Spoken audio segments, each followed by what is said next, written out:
kontala magalle yaada fena jiraarra kan olle.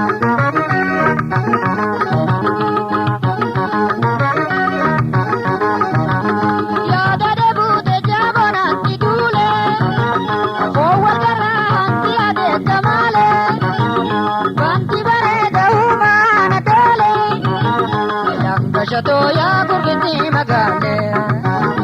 Iftuuna taate yoonsi daawwa oole akka ji'a urjiitti halkanille inifatu yooniin si laalaa bule siigaya tootaniin filmaataanele.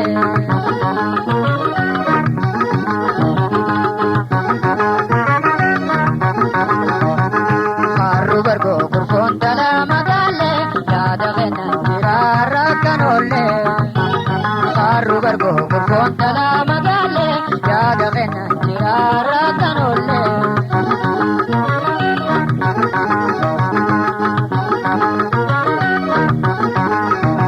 Durullu ide honne doolsente mangala balliftee irraa bubatte galmarra jaarte deeysa uwwifatte sababa maalii anna humne geete yaa'u kurtee dubraa hundarra miilaadhu maalayyaa wambiira humna jiraanni midhaama sirra nyaata gatiin kootu dafiina biira.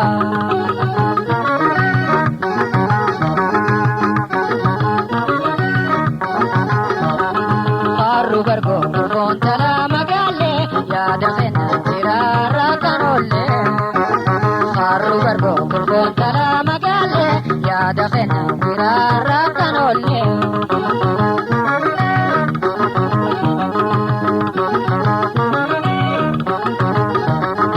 Eebuti yaabsi dubajjina hoora dabsura raagetii yaada wareera mogga gandaatiin silee guutti jira daddabi hootuna hin oolinarra afirra guuttodhaatu si kurfaawe onne biyyaa jaalala si qophaawe ilki jalaalatiin si belbelcha onne tosi kodee aduu wayi afta.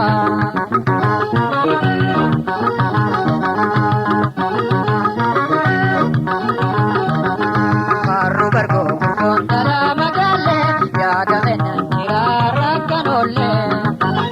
Harru bargoo kurfoon talaa magaalle yaada fena jiraarra kan olle.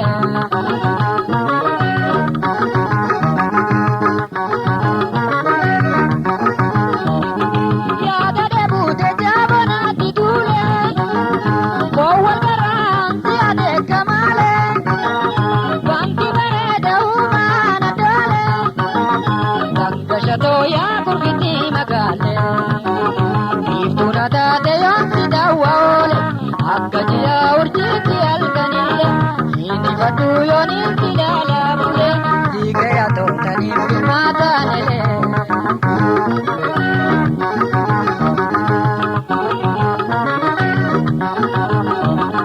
Harru bargoo kurfoon talaa magaalle yaada fena jiraarra kan olle.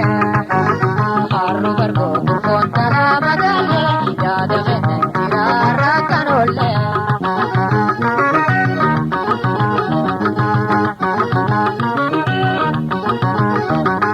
Durullu ide honne doolsente mangala balliftee irraa gubatte galmarra jaarte deeysa uwwifatte sababa maalii anna humne giite yaa'u kurtee dubraa hundarra miilaadhu maalayyaa wambiira humna jiraanni midhaama sirra nyaata gatiin kootu dafiina biira.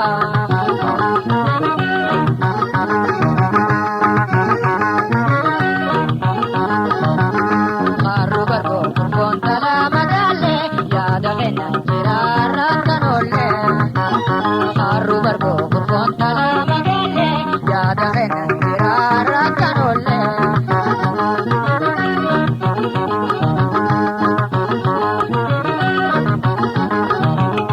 Eebuti yaabsi dubajjina hoora karra deebute yaada wareera mogga gandaatiin si eeguutti jira daddabi kootuna hin oolinarra. Abirra guutoodhaatu si kurfaawe onni biyya jaalalatti qophaawe. Jaalalatiin si belbelcha onni tosi kodhe atu waayee hafta.